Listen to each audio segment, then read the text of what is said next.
స్తుతించడానికి, ప్రార్థించడానికి నాయన మరొక విలువైన భాగ్యము మాకు ఇచ్చినందుకు స్తోత్రాలు. గడిచిన వారం అంతటా మమ్మల్ని అందరినీ కూడా సంరక్షించి, కాపాడి, భద్రపరిచి, ఆరోగ్యం ఇచ్చి, ప్రత్యేకించి సజీవులుగా ఉంచినందుకు నీకు స్తోత్రాలయ్యా. ఇదిగో నాయన ప్రాముఖ్యమైన సమయంకి వచ్చాం ప్రభు. దేవా, మా అందరితో మాట్లాడండి, మా ప్రాణమును సేద తీర్చండి, ఆశగల ప్రాణాన్ని తృప్తిపరచండి నాయన. విన్న వాక్యాన్ని విడిచిపెట్టుకోకుండా సద్వినియోగం చేసుకునే భాగ్యం అందరికీ దయచేయండి. క్రీస్తు ప్రభు పేరిట ప్రార్థించి వేడుకుంటున్నాను తండ్రి.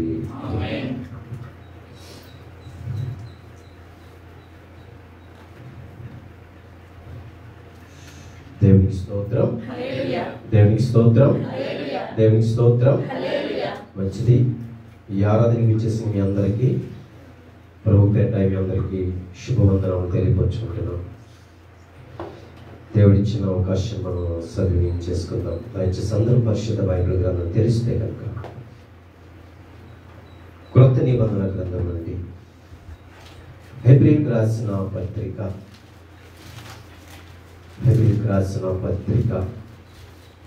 11వ అధ్యాయము. దయచేసి అందరూ బైబిల్ తెరవాలి. 11వ అధ్యాయము 6వ వచనం. విశ్వాసము లేకుండా దేవునికి ఇష్టడై ఉండుట అసాధ్యం. దేవుని యొద్దకు వచ్చువాడు ఆయన ఉన్నాడనియు తను వెతుకు వారికి ఫలము దయచేవాడనియు నమ్మవలెను కదా. చదవండి. విశ్వాసమును బట్టి నోవహు అది వరకు చూడని సంగతులను గూర్చి దేవుని చేత హెచ్చరింపబడి భయభక్తులు గలవాడై తన ఇంటి వారి రక్షణ కొరకు ఒక ఓడను సిద్ధము చేసెను. అందువలన అతడు లోకము మీద నేరస్థాపన చేసి విశ్వాసమును బట్టి కలుగు నీతికి వారసుడయ్యను. దేవునికి స్తోత్రం, దేవునికి స్తోత్రం. ఈ రోజు మనం చెప్పబోయే మాట ఏంటంటే విశ్వాసం.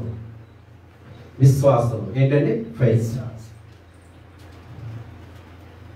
విశ్వాసం అనేది మనం ఆలోచన చేస్తే ఇప్పుడున్నటువంటి అంటే ఇప్పుడు జీవిస్తున్నటువంటి కాలంలో చాలామంది ఒక స్వస్థత కార్యం జరిగింది అనుకోండి, అంటే ఒకరు అనారోగ్యంగా ఉంటే దేవుడు బాగు చేశాడనుకో, వారికి అపారమైన విశ్వాసం ఉంటుంది.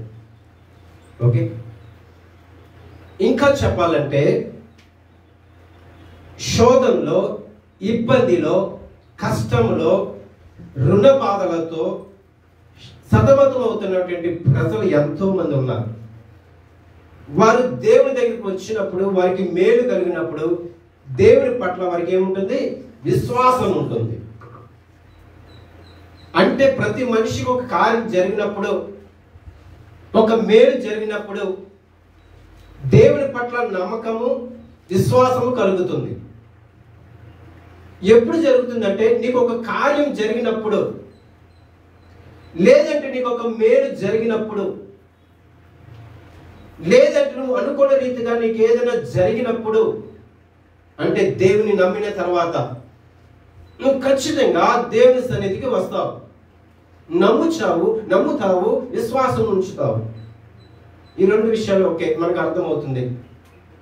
కానీ ఇక్కడ మనం హెబ్రీ పత్రిక చదివాం కదా, అక్కడ ఎంతమందిని గ్రంథకర్త ఎంతమంది పేర్లు అక్కడ రాశాడంటే విశ్వాసం కలిగిన వారు అక్కడ 15 మంది ఉన్నారు. 1 హేబేలు, 2 హనోకు, 3 నోవాహు, 4 అబ్రహాము, ఇస్సాకు, యాకోబు, షారా, మోషే, దావీదు, సంసోను, గిద్యోను, బారాకు, రాహాబు, సమూయేలు, ఇలా చెప్పుకుంటే 15 మంది ఉన్నారు. వీళ్ళంతా ఏంటంటే వీరికి టైటిల్ ఏంటంటే విశ్వాస వీరులు. ఓకే, ఇప్పుడు అబ్రహాంకి ఒక వాగ్దానం చేశాడు దేవుడు, నేను ఒక భూమిని ఇస్తున్నాను, నీ సంతానము అక్కడ వర్ధిల్లుతారు, నీవు వచ్చే అన్నాడు. ఎక్కడి నుంచి వచ్చేమన్నాడు? తన దేశాన్ని విడిచిపెట్టి తన బంధువులను, తల్లిదండ్రులను అందరినీ కూడా విడిచిపెట్టి వచ్చే అన్నాడు. ఇక్కడ మనకు ఒక ప్రశ్న. ఇప్పుడు అబ్రహాం అడగలేదే, ఏం అడగలేదు? నాకు చూపించు అనలే, అన్నాడా? ఇక్కడ మనం జాగ్రత్తగా గమనించే విషయము, అబ్రహాంతో అన్నాడు, అబ్రహమా, అబ్రామ్, నీవు నీ దేశము నుండి, నీ తల్లిదండ్రుల నుండి విడిచిపెట్టి నేను చూపించు వాగ్దాన దేశం, ఆల్రెడీ దేవుడు ఏర్పాటు చేశాడు దేశము, నేను చూపించు వాగ్దాన దేశమునకు నిన్ను నడిపిస్తాను అనగానే అబ్రహాము నమ్మడా లేదా? విశ్వాసం ఉంచాడా లేదా? ఏం కనబడుతుంది అక్కడ? శూన్యం. ఇప్పుడు అబ్రహాం తీసుకెళ్ళాడు, ఒక స్థలం చూపించాడు, ఇదిగో నీదే అన్నాడు. ఎడారి ప్రాంతం కావచ్చు, ఇదిగో ఈ భూమి నీదే. ఎలా నమ్ముతాము? ఎలా నమ్ముతా చెప్పండి? ఒకవేళ నిన్నే నమ్మమన్నాను, ప్రభు దగ్గర రండి అంటే నాకు ఒక కార్యం జరగాలి, నాకు ఒక అద్భుతం జరగాలి, అప్పుడే నేను వస్తాను. ఇది అలవాటు అయిపోయింది దేవుని బిడ్డలకి. ఈరోజు మంచి విషయం ఒకటి చెప్తాను. ఇప్పుడు ఒక వ్యక్తికి కార్యం జరగాలంటే, అంటే ఇప్పటి వరకు దేవుని గురించి తెలియదు, యేసు ప్రభు గురించి తెలియదు, ఆయన కార్యాల గురించి తెలియదు, ఆయన చేసిన అద్భుతాల గురించి ఎవరికి తెలియదు. కొంతమందికి ఆయన ఎవరో తెలియదు, ఆయన మన కొరకు ప్రాణం పెట్టాడని తెలియదు. కొంతమందికి ఎవరికి? అన్యజనులకు, అంటే దేవుని ఎరిగినటువంటి బిడ్డలకు, దేవుని ఎరిగినటువంటి ప్రజలకు వారికి తెలియదు. కానీ దేవుని దగ్గరికి వస్తారు ఒకసారి, వారికి అద్భుతం జరుగుతుంది. అది దేవుని స్తోత్రం. వారికి అద్భుతం జరుగుతుంది. ఒకవేళ వారు అనారోగ్య పరిస్థితులు ఉన్నప్పటికీ, ఇంకా భయంకరమైన స్థితిలో ఉన్నప్పటికీ, భయంకరమైన లోక సంబంధించినటువంటి అలవాట్లు పడి వారు దేవుని దగ్గరకు వచ్చినప్పుడు వారికి ఖచ్చితంగా కార్యం జరుగుతుంది. ఎందుకో తెలుసా? అప్పటి వరకు ప్రభు అంటే ఎవరో తెలియదు వారికి, యేసు ప్రభు గురించి తెలియదు, ఆయన ప్రాణత్యాగం గురించి తెలియదు, ఆయన చేసిన కార్యం గురించి వారికి తెలియదు. కానీ వస్తారు, ప్రభు నువ్వు దేవుడు కదా, ఇదిగో నేను ఈ బాధలో ఉన్నాను, నాకు కార్యం చేస్తావా అని వస్తారు. ఖచ్చితంగా వారికి జరుగుతుంది, ఖచ్చితంగా జరుగుతుంది వారికి. ఎందుకంటే ఇప్పటి వరకు ఆయన గురించి తెలియదే, ఇప్పటి వరకు ఆయన గురించి వినలేదే. ప్రభు దగ్గరికి వస్తారు, ప్రభా ఈ సమస్యతో నేను బాధపడుతున్నానయ్యా, ఈ కష్టంలో ఉన్నానయ్యా, నేను చనిపోవాలనుకుంటున్నానయ్యా. అక్కడ దేవుడు మాట్లాడతాడు వాళ్ళతో. దేవునికి స్తోత్రం చేద్దామా? దేవునికి స్తోత్రం, దేవునికి స్తోత్రం. ఇప్పుడు అసలైన విషయానికి వద్దాం. మరి నీవు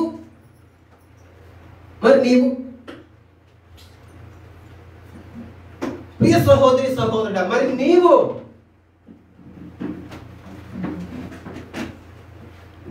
నువ్వేం చేస్తున్నావు? ఈ రోజు దేవుడు, పరిశుద్ధాత్మ దేవుడు ఒక విషయం మీద మనతో మాట్లాడబోతున్నాడు. నువ్వు కూడా అడుగుతున్నావా? నాకు అద్భుతం కావాలి, నేను నమ్మను, నువ్వు మేలు చేస్తే నీ మందిరానికి రాను అంటున్నావా? జాగ్రత్త.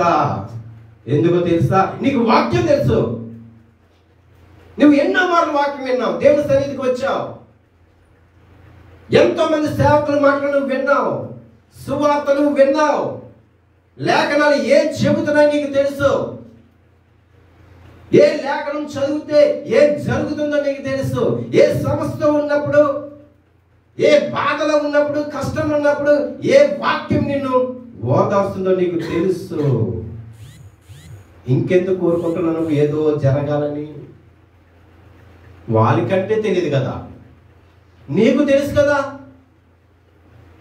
వాక్యం చదవాలని తెలుసు, మందిరానికి రావాలని తెలుసు, ప్రార్థన చెయ్యాలని తెలుసు, ఏ సమయంలో నువ్వు ఉపవాసం ఉండాలో తెలుసు, 40 దినాలు ఉపవాసం ఉంటావు, క్రిస్మస్ వేడుకలు చేస్తావు, ఈస్టర్ పండుగ ఆచరిస్తావు, పునరుత్థాన పండుగ ఆచరిస్తావు, గుడ్ ఫ్రైడేకి వస్తావు, నీకు అన్నీ తెలుసు కదా, ఇంకెందుకు అడుగుతున్నావు నువ్వు నాకు మేలు చేస్తే నేను రానని ఎలా చెబుతున్నావు? నువ్వు నీకు బుద్ధి లేదా? లేఖనాలు నీకు అర్థం కావట్లేదా? ఎంతకాలం నుండి వింటున్నావు నువ్వు? ఎప్పటి నుంచి వస్తున్నావు నువ్వు మందిరానికి? ఇంకా ఏదో జరగాలి, నిన్ను చూడాలయ్యా సూచక్రియలు. ఆనాడు ప్రజలు చూస్తారు కదా, నేను కూడా చూడాలయ్యా, నాతో మాట్లాడు, నన్ను తాకు, నీ స్వరం వినాలి. మాట్లాడుతున్నాడు కదా ప్రతి వారం. నువ్వు ఒక్కసారి కదా వారానికి ఒకసారి వచ్చేది. నీకు రోజు వద్దు, నీకు వారానికి ఒకసారి వస్తే చాలు, నీకు నెలకు ఒకసారి వస్తే చాలు, నీకు సంవత్సరానికి ఒకసారి వస్తే చాలు, నీకు అయిపోవాలి. నీకు వెంటనే ప్రభా కన్నీరు ఖర్చు, ప్రభా నాకు అద్భుతం జరిగిపోలయ్యా, ఈ రోజు ఈ గంటలో నాకు జరిగిపోలయ్యా. ఎక్కడ జరుగుతుంది? ఎక్కడ జరుగుతుంది? నీకు తెలీదా లేఖనాల గురించి? తెలుసా తెలీదా? ప్రభు ఎవరి గురించి చనిపోయాడు నీకు తెలుసా తెలీదా? వారికి తెలియదు కదా, అన్యుడికి తెలుసని వారికి తెలియదు. నీకు తెలుసు ఆయన ఎవరి గురించి ప్రాణం పెట్టాడో, ఆయన ఎందుకు వచ్చాడో నీకు తెలుసు, ఆయన వచ్చి ఏం మాట్లాడాడో నీకు తెలుసు, ఏ స్వార్థ ప్రకటించాడో నీకు తెలుసు, అన్నీ తెలుసు నీకు. కానీ నీకు కూడా ఏం కావాలి? అద్భుతాలు కావాలి, స్వస్థతలు కావాలి. నీకు స్వస్థత కావాలంటే వాక్యం చదువుతావా? చదువు. 4 మాటలు ఏదో పలుకుతావు అంతే. స్తోత్రం ప్రభా, స్తోత్రం, నాకు ఇది నాయన స్తోత్రం అయ్యే. వాక్యం చదువుతావా? ప్రార్థన చేస్తావా? నువ్వు ఒక సమస్యతో బాధపడుతున్నప్పుడు, అనారోగ్యంతో బాధపడుతూ ప్రార్థన చేస్తావు, నీకు తెలుసు. ఎలా ప్రార్థన చేయాలో నీకు తెలుసు. వాక్యం చదవాలని నీకు తెలుసు. వారికి మనకి ఏంటి తేడా? అవును, నిజమే. అప్పటి వరకు దేవుడు అంటే తెలియని వారికి దేవుడు అద్భుతం చేస్తాడు. ఎందుకంటే వారి ద్వారా మహిమపరచబడుకుంటాడు ఆయన, ఘనపరచుకుంటాడు ఆయన. ఖచ్చితంగా జరుగుతుంది. నువ్వు వస్తున్నావా? నీకేం తెలియదా ప్రభు గురించి? వస్తున్నావు, ప్రభు నాకు ఇది కావాలయ్యా, దేవుడు కార్యం చేస్తాడు. కానీ నీకు తెలుసు. ఇదే మాట నువ్వు అడుగుతున్నావు, ఏం తెలియనట్టు అడుగుతున్నావు. నీకు ప్రభు గురించి ఏమి తెలియనట్టు మన నాటకాలు ఆడతాం దేవుని సన్నిధిలో. నీకు తెలీదా వాక్యం చదవాలని? నీకు తెలీదా ప్రార్థన చేయాలని? నీకు తెలీదా దేవుని సన్నిధికి రావాలని? ఎంతకాలం చెప్పించుకుంటాం మనం? అంటే మనం ఎటువంటి వారం ఏంటంటే బుద్ధిహీనులు మనం. అవసరాన్ని బట్టి ఓసరులే ఎలా మారిపోతామంటే అవసరాన్ని బట్టి మారిపోతాం మనం. ఇదా క్రైస్తవం మనకి? దేవుడు ఇదా చెప్పింది మనకి? ఎస్, అవసరాన్ని బట్టి మారకూడదు. ప్రియ సంగమా, అవసరాన్ని బట్టి మారకూడదు. అబ్రహాము చూశాడు అంతే, అబ్రహమా రా అన్నాడు అంతే, వెళ్ళిపోయాడు. ఇక్కడ ఏం కనిపిస్తుంది అబ్రహాంకి? విశ్వాసము. విశ్వాసము. ఇప్పుడు నీకేముండాలి? ఏముండాలి నీకు? విశ్వాసం ఉండాలి. విశ్వాసం ఉండాలి. చూద్దాం, ఎబ్రీవరికి మనం వెళ్దాం. 11వ వచనం. వీరందరూ ఆ వాగ్దానముల ఫలము అనుభవింపక పోయినను దూరం నుండి చూచి వందనం చేసి తాము భూమి మీద పరదేశులమును యాత్రికులమై ఉన్నామని ఒప్పుకొని విశ్వాసం గలవారే వృద్ధి నొందిరి. చాలు, ఇక్కడ ఒక విషయం చెప్పుకుందాం. ఇప్పుడు చెప్పుకున్నాం కదా, అబ్రహాము, చెప్పండి, అబ్రహాము, ఇస్సాకు, యాకోబు, షారా, నోవాహు, హనోకు, హేబెలు, వీరందరూ వాగ్దాన భూమి చూడలేదు, ఫలము పొందుకోలేదు. అర్థం చేసుకోండి ఈ మాట. వీరు వాగ్దాన భూమి చూడలేదు. కానీ వీరేమంటున్నారంటే వారికి నిజంగా అవకాశం ఉంది. ఇప్పుడు మనము వేరే ఇతర దేశంకి వెళ్తాం, మరలా నువ్వు రావడానికి అవకాశం ఉంటుందా ఉండదా? ఎలాగ ఉంటుంది. లేదని వేరే రాష్ట్రానికి వెళ్తాం, మరలా రావడానికి మనకు అవకాశం ఉంటుంది. ఈ అబ్రహాము, ఇస్సాకు, యాకోబు, షారా, హనోకు, నోవాహు, ఏబేలు వీళ్ళందరూ రావడానికి అవకాశం ఉంది. కానీ ఫలము చూడలేదు, వాగ్దాన ఫలం చూడలేదు. కానీ వారిలో ఏముంది? ఏముంది? ఏముంది? విశ్వాసం ఉంది. కానీ వారు ఏమనుకున్నారో తెలుసా? చూద్దాం మళ్ళా ఇదే మాట.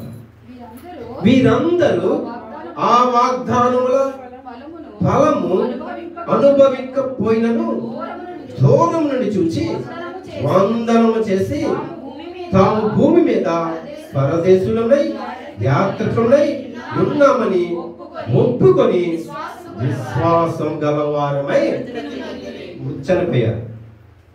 ఎక్కడి నుంచి చూశారు? దూరం నుండి చూశారంట. ఎక్కడి నుంచి? దూరం నుంచి చూశారంట. ఏంటి? ఏం చూశారు? ఏం చూశారు? వాగ్దాన ఫలం దూరం నుంచి చూస్తారు. చివరికి వాళ్ళు ఏమనుకున్నారంటే మేము పరదేశులము. ఏంటి పరదేశులు అంటే? వేరే కంట్రీకి వెళ్తే మేమవుతావు? ఏమవుతావు? నాది కాదు, ఈ దేశం నాది కాదు, నాకంటూ ఒక దేశం ఉంది, అదే పరలోకము అని నమ్మారు వీళ్ళు. అందుకే విశ్వాస జాతకుడు, విశ్వాస వీరులు, విశ్వాస వీరులు. వాగ్దాన ఫలం చూడకుండానే వారిని నమ్మారు. వారు ఎవరంటే ఇప్పుడు యాత్రికులు. మరి నీవు, మీరెవరు? మనం ఎవరమండి? చెప్పండి. యాత్రికులు అంటే ప్రయాణం చేస్తున్నాం. ఎక్కడ ఆగిపోతామో తెలియదు, ఎక్కడ ఆగిపోతామో తెలియదు, గ్యారెంటీ లేదు. ఇస్తావు నువ్వు భరోసా? ఇవ్వగలవా? ఇవ్వలేవు. కానీ వీలైతే చనిపోయారంట. అంటే చెప్పాలంటే ఇప్పుడు నువ్వు దేవుళ్ళకి వచ్చావు, విశ్వాసం ఉంది నీకు, నీకు కార్యం జరగడం ఆలస్యమైందనుకో, ఎన్ని మాటలు మాట్లాడుతావు తెలుసా? ఎన్ని సంవత్సరాల నుంచి వస్తున్నానో, ఎంత కన్నీటి ప్రార్థన చేశానో, ఎన్ని ఉపవాసాలు చేశానో, క్రమం తప్పకుండా మందిరానికి వచ్చేవాడిని. అక్కడే అర్థమవుతుంది నీ విశ్వాసం ఏంటో, అక్కడ అర్థమైపోతుంది నిన్న దేవుని పట్ల నీ నమ్మిక ఏంటో అక్కడ అర్థమైపోతుంది. ఏం చేశాడు దేవుడు నాకు? ఎంత గొడవ దిగుతో తెలుసా? ఏం చేశాడు దేవుడు నాకు? ఇదే నా జీవితం, పాత జీవితమే, ఇలాగే ఉన్నాను, ఎక్కడ ఉన్నాను అక్కడే ఉన్నాను. ఏంటి నా జీవితం? ఏ మారి? నీ మారు మనసు లేనప్పుడు ఏం కలుగుతుంది నీకు? ఏం చేస్తావయ్యా నాకు? ఏం చేస్తావయ్యా? దేవుడినే ప్రశ్నిస్తాం. అంతటి వారు మనము. ఏం చేస్తావు? ఏం చేయాలి నీకు? ముందు నీ బ్రతుకు మార్చుకో, నీ బ్రతుకు మార్చుకో. మన బ్రతుకు మార్చుకోవాలి ముందు. నువ్వు మంచిగా ఉంటానే కదా నేను ఇతరులు ఏమంటారు? మంచివాడు అంటారు. ఏమంటారు? ఆమె మంచిది, అతను మంచివాడు. ఎలా వస్తుంది పేరు? నీలో మంచి క్రియలు చూసినప్పుడు, మంచితనం చూసినప్పుడే ఆ పేరు నీకు వస్తుంది. ఈ సమయంలో మనం ఎలా ఎదిరిస్తున్నాం దేవుణ్ణి? అందుకే మనం ఆలోచన చేస్తే ఇప్పుడు దేవుని తెలియని వారు వస్తారు, వారికి మేలు కలుగుతుంది, అద్భుతం జరుగుతుంది. మరి నీకేంటి? ఏం జరగాలి నీకు? దేవుడిచ్చాడు కదా నీకు ఉచితమైన రక్షణ. ఎంతకాలం నువ్వు అదే బాటలో నడుస్తావు, అదే విధంగా ఆలోచన చేస్తావు? నాకు మేలు జరగాలి, ఉపకారం జరగాలి, ఇదే తలంపులు ఉంటాయి మనకి ఎప్పుడు కూడా. ఎప్పుడైనా ప్రభు గురించి ఆలోచన చేసావా? ఆయన గురించి ఎప్పుడైనా ఆలోచన చేసావా? కానీ వీళ్ళు ఆలోచన చేశారు. ఎవరు? అబ్రహాము, యాకోబు, ఇస్సాకు, షారా, నోహు, వీళ్ళందరూ ప్రభు గురించి ఆలోచన చేశారు. ఇది మాకు స్థిరత్వం కాదు, ఈ భూమి మాకంటూ పరదేశం ఉంది. నమ్మారు. నమ్మిన తర్వాత విశ్వాసంతో మోషే చూచాడంతే అందులో ప్రవేశించాడు. ఎంత విశ్వాసం అండి మోషేకి! ఎంత కష్టపడ్డాడండి, ఎంత ఇబ్బంది పెట్టారండి ఇశ్రాయేలు ప్రజలు. చివరికి చనిపోవడానికి ఇష్టపడ్డాడు ప్రజల గురించి. వారిని ఏం చేయకు ప్రభా, నన్ను చంపే అన్నాడు. ఎంత విశ్వాసం అండి! దేనికి విశ్వాసము? తనకు రాజుగా ఉండడానికా, ఒక నాయకుడిగా ఉండిపోవడానికా? కాదే. నేను పరదేశిని, నాకు ఇక్కడ స్వాస్థ్యం లేదు, నాకు నా పరలోక రాజ్యంలో నాకు దేవుడు ఏర్పాటు చేశాడు స్థానం. ఇప్పుడు వాగ్దానం పొందిన తర్వాత దావీదు, సమూయేలు, వీళ్ళందరూ కూడా చూసుకుంటే వారికి ఎంత విశ్వాసం. చాలా మంది ఉన్నారు. రాహాబు కూడా ఉంది. ఇంకా చాలా మంది ప్రవక్తలను విశ్వాసం కలిగిన వారు. అందుచేత మనం ఆలోచన చేస్తే క్రొత్త నిబంధనలు చూస్తే లూకా సువార్త కూడా వెళ్దాం. లూకా సువార్త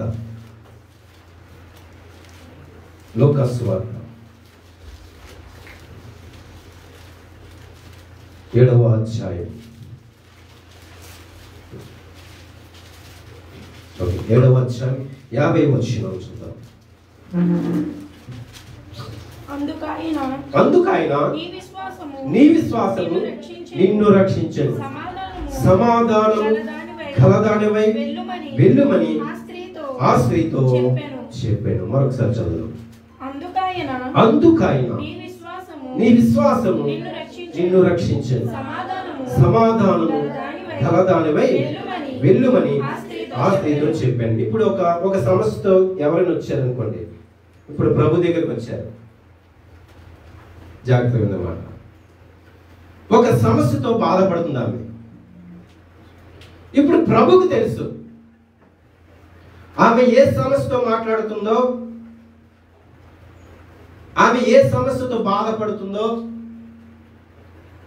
ప్రభుకు తెలుసో తెలీదా? ఇప్పుడు ఆమె ఆ ప్రభు దగ్గరకు వచ్చింది. ఈ సమస్య ఈమె నుంచి తొలగిపోనుగాక అంటే చాలు. అర్థమవుతుంది అన్నమాట. ప్రభుకు తెలుసు, నీ సమస్య తెలుసు, నీ బాధ ఏంటో తెలుసు. ప్రభు అది తొలగించగలడు, అంటే అది తీసివేయగలడు, నీకు మేలు చేయగలడు.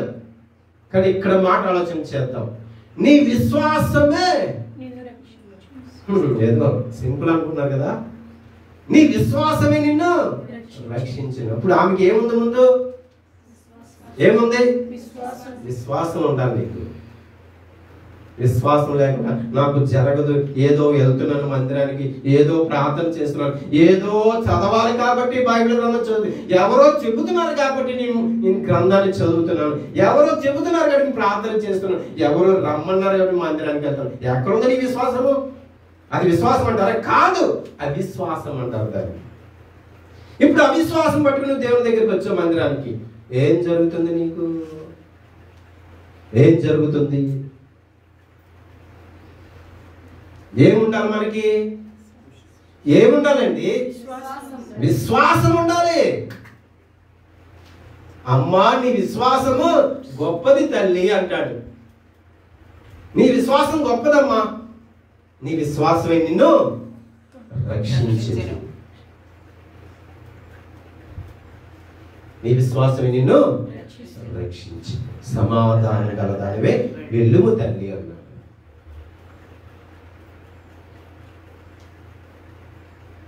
ఓకే, ఇంకోటి చెప్తాను.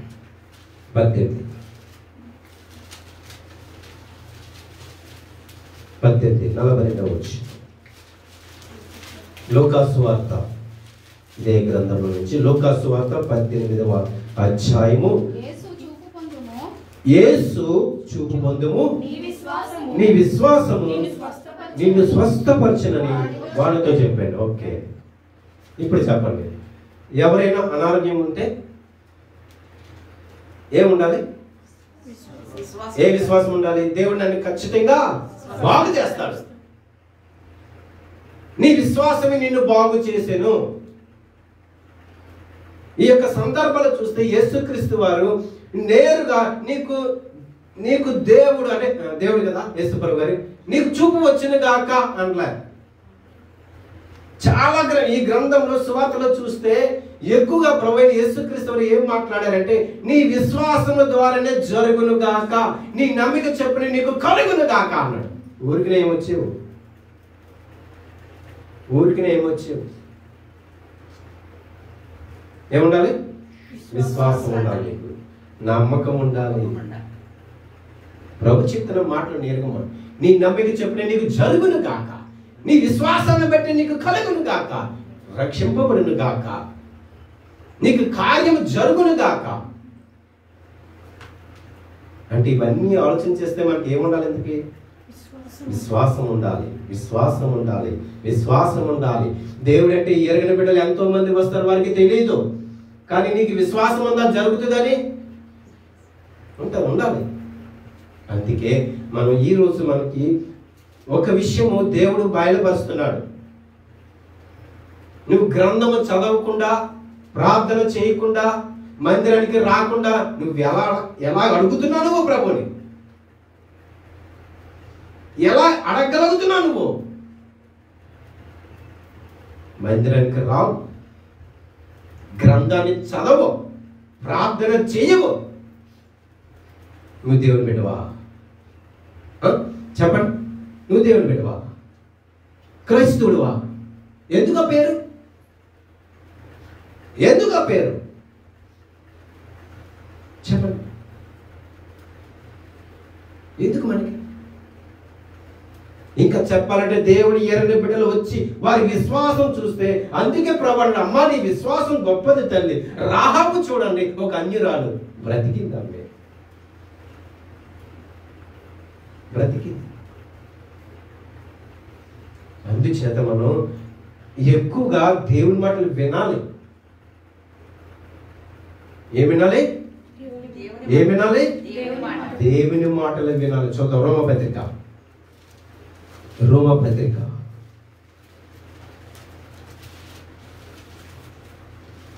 10వ అధ్యాయం, రోమపత్రిక 10వ అధ్యాయము 17వ వచనం.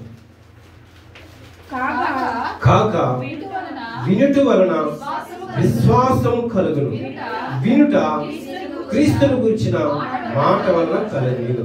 వినుట వలన విశ్వాసం వస్తుంది. ఎక్కడుంటున్నారు మీరు? ఏం వింటారు? ఒక అర్ధ గంట వింటేనే బోరు మీకు. నీకు విశ్వాసం కావాలా? నమ్మకం కావాలా? ఎప్పుడు అయిపోద్దా అని చూస్తాం మనం వచ్చేవాడి మందిరానికి. ఎక్కడెట్టావు నువ్వు? వస్తావు నిద్రపోతావు, వస్తావు మొబైల్ చూస్తావు, వస్తావు చిలిపి చేస్తాడు. ఇదే మనకి కావాల్సింది. ఎందుకు వస్తున్నావు నువ్వు? వినడానిక? టైం పాస్ చేసుకోవడానిక? చెప్పండి, ఎందుకు వస్తున్నావు? ఎలా చెప్తున్నావు నాకు విశ్వాసం ఉంది? ఎలా చెప్తున్నావు నాకు దేవుడు అంటే నమ్మకం అని? ఎలా చెప్తున్నావు? నీకు ఎలా వస్తుంది? వినలేదు కదా. ఇక్కడ అపోస్తలుడైన పౌలు రోమానికి రాస్తూ మాట చెప్తున్నాడు, వినుట వలన విశ్వాసము కలుగును. ఎక్కడ వింటున్నావు నువ్వు? వారానికి ఒక అర్ధ గంట వింటాం అంతే వాక్యం. ఎంత? అర్ధ గంట నువ్వు ఎంత? 5 నిమిషాలు కూడా వినవు నువ్వు, తెలుసా? వినవు. ఎక్కడ లేని నిద్ర వచ్చేస్తుంది. అప్పుడే ఎక్కడ లేని నిద్ర వచ్చేస్తుంది. కనీసం నువ్వు 10 నిమిషాలు కూడా వినవు. ఎలా చెప్తాను? నాకు విశ్వాసం ఉందండి, నాకు నమ్మకం ఉందండి ప్రభు అంటే నా ప్రాణం ఇచ్చేస్తాను. ఎందుకు ఈ మాటలు? ఒట్టి మాటలు. ఎందుకు ఈ మాటలు? ఎవరైనా మీ క్రైస్తవం మేము ఆదివారం మందిరానికి వెళ్ళిపోవాలి, మేము రావండి. వచ్చిన తర్వాత ఏం చేస్తాం? వింటావా? వింటావా? వినో. ఎక్కడ కలుగుతుంది విశ్వాసం? నీకు ఎలా వస్తుంది? నీకు విశ్వాసం ఎలా వస్తుందని మనకి నమ్మకము? ఇప్పుడు ఎవరో తెలియని వారు వస్తారు, ప్రభు అంటే ఎరగనటువంటి వారు వస్తారు, వారికి అద్భుతం జరుగుతుంది. ఎందుకంటే వారికి తెలియదు కదా.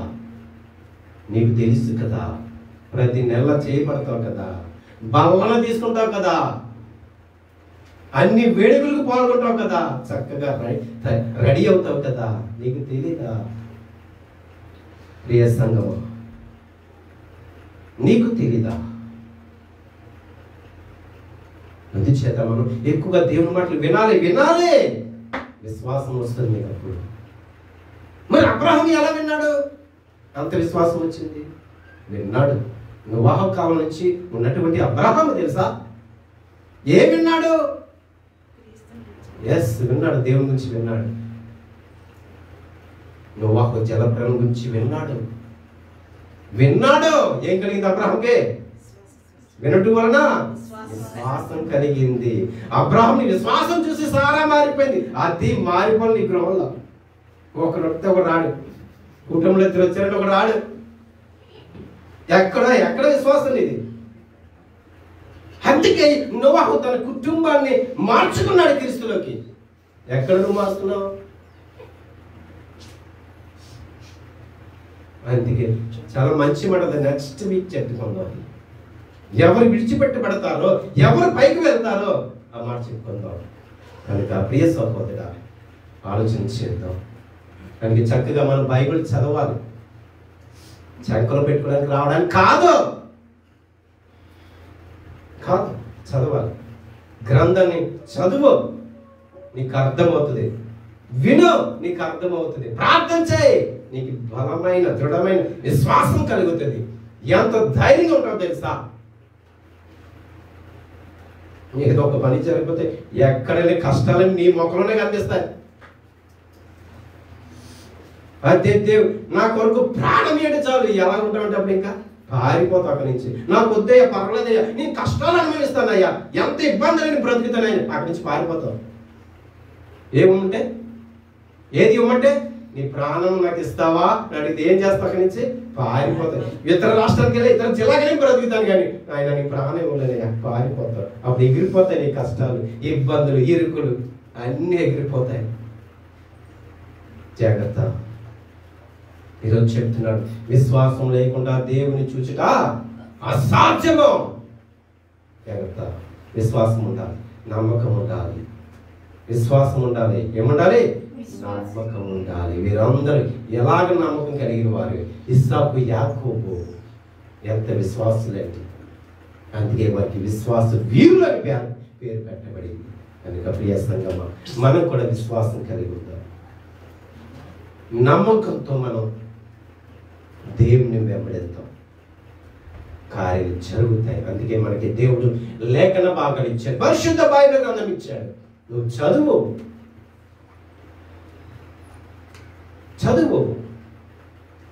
చదవకుండా బైబిల్ని దాచిపెట్టకు, ఒప్పించాయి. నీ హృదయాన్ని తెరుస్తాడు దేవుడు. నీ సమస్య ఏంటో దేవుడు నీతో మాట్లాడతాడు. నువ్వు దాచుకొని మూల పెట్టి ఉంటే ఏమి ప్రయోజనం? నీకు ఇచ్చినందుకు కాదు, చదవమని, వాక్యాన్ని భద్రపరచుకోమని, వాక్యం ప్రకారం జీవించమని దేవుడు ఇచ్చాడు. కనుక మనం ఆ రీతిగా విందాం. ఏంటి? దేవుని మాట విందాం దయచేసి. అందుకే వినుట వలన ప్రతి ఒక్కరికి ఏం కలుగుతుంది? విశ్వాసం కలుగుతుంది. కానీ ఈ రోజు జరుగుతుంది, నీకు విశ్వాసం ఉందా? విశ్వాసం ఉందా? నమ్మకం ఉందా? ప్రశ్న వేస్తున్నాడు. నీకు నీవే పరిశీలన చేసుకో, నీకు నీవే సరి చేసుకో. విశ్వాసం గొప్పది. అందుకే అబ్రహాంకి ఏంటి? విశ్వాసులకు తండ్రి. అంత మంచి మాట, అంత మంచి బిరుదు అబ్రహాంకి ఇచ్చాడు దేవుడు. కనుక అంత గొప్పది విశ్వాసం. విశ్వాసం ఉంటే నువ్వు ఏదైనా సాధించగలవు. చేత ముందు విశ్వాసంతో ముందుకు సాగుతాం, దేవుని అపారమైన నమ్మకంతో ముందుకు వెళ్తాం. అప్పుడు దేవుడి కార్యాలు ఈ కనులారా చూస్తాం. పరిశుద్ధ వాక్యము దీవించి ఆశీర్వదించును గాక. చిన్న ప్రార్థన. పరిశుద్ధులమైన మా తండ్రి, ప్రేమ కలిగినటువంటి మా తండ్రి, వైద్యనాన్న ఈ రోజున విశ్వాసం గురించి మాకు తెలియపరిచినందుకు స్తోత్రాలు. నిజమే తండ్రి, విశ్వాసం లేకుండా మేము బ్రతకలేం ప్రభు. నాయన మొదట నీవు మా విశ్వాసాన్ని చూస్తావు, మా యొక్క నమ్మకత్వాన్ని చూస్తావు ప్రభా. నీకు వందనాలయ్యా, స్తోత్రం. ఎందుకంటే హృదయ పరిశీలన చేసే గొప్ప దేవుడు అయ్యా, హృదయ అంతరంగంలో ఎరిగినటువంటి గొప్ప దేవుడు తండ్రి. అయ్యా, మేము అడగక మునిపై నువ్వు గ్రహించే దేవుడు, మా పరిస్థితిలో ఉన్నప్పటికీ నాయన వాటిని గమనించే దేవుడు నాయన. దేవునికి స్తోత్రాలు. ఈరోజు అందరితో మాట్లాడు, అందరి బట్టి నీకు స్తోత్రాలు, నీకు స్తుతులు చెల్లిస్తున్నాను తండ్రి. చేరున్న ప్రతి ఒక్కరిని, వారి కుటుంబాన్ని నాయన జ్ఞాపకం చేసుకున్నాను. వారు కూడా విశ్వాసంతో నిన్ను అడగడానికి వారికి సహాయం చేయండి ప్రభా. విశ్వాసంతో ముందుకు సాగడానికి సహాయం చేయండి ప్రభా. హెబ్రీ పత్రికలో నాని విశ్వాసం వీలుకున్నటువంటి విశ్వాసము మాకు కూడా దయచేయమని ప్రార్థిస్తున్నాను తండ్రి. అయ్యా నీకు వందనాలు, స్తోత్రాలు. నీ కృపలతో చేరున్న ప్రతి ఒక్కరిని బలపరచునాయి, స్థిరపరచుతాయి, మేలు చేయండి నాయన. మమ్మల్ని దృఢపరచండి, బలపరచండి, ధైర్యము దయచండి ప్రభా. ఏ విషయంలో మేము కృంగిపోకుండా తండ్రి, నిరాశ నిస్పృహ ఉండకుండా తండ్రి మమ్మల్ని బలపరచున్నాడు. మా దేవుడు మా పక్షాన ఉన్నాడని, కార్యం చేస్తాడని, దేవుడు మా పక్షాన్ని యుద్ధం చేస్తాడని అపారమైన విశ్వాసం కలిగి ముందుకు సాగడానికి సహాయం చేయండి మా తండ్రి. ఈ ఆరాధనకు వచ్చిన ప్రతి కుటుంబాన్ని దీవించండి, ఆశీర్వదించండి. అదేవిధంగా ఆన్లైన్ ద్వారా ఎవరైతే వీక్షించారో వారి కుటుంబంలో కూడా బలపరచండి, దృఢపరచండి, స్థిరపరచండి తండ్రి. ఈ మహిమ ప్రతి ఒక్కరికి అనుగ్రహించమని క్రీస్తు ప్రభు పేరిట ప్రార్థించి వేడుకొంచున్నాను ప్రియమైన పరమ తండ్రి. తండ్రి, కుమారుడు, పరిశుద్ధాత్మ రేక దేవుని దీవెన ఆశీర్వాదం ఇప్పుడును ఎల్లప్పుడూ సదాకాలం చేరుని బిడ్డలకును ఆన్లైన్ ద్వారా వీక్షించిన బిడ్డలకును దేవుడు తోడుగా ఉండి అందరినీ నడిపించుగాక. ఆమేన్.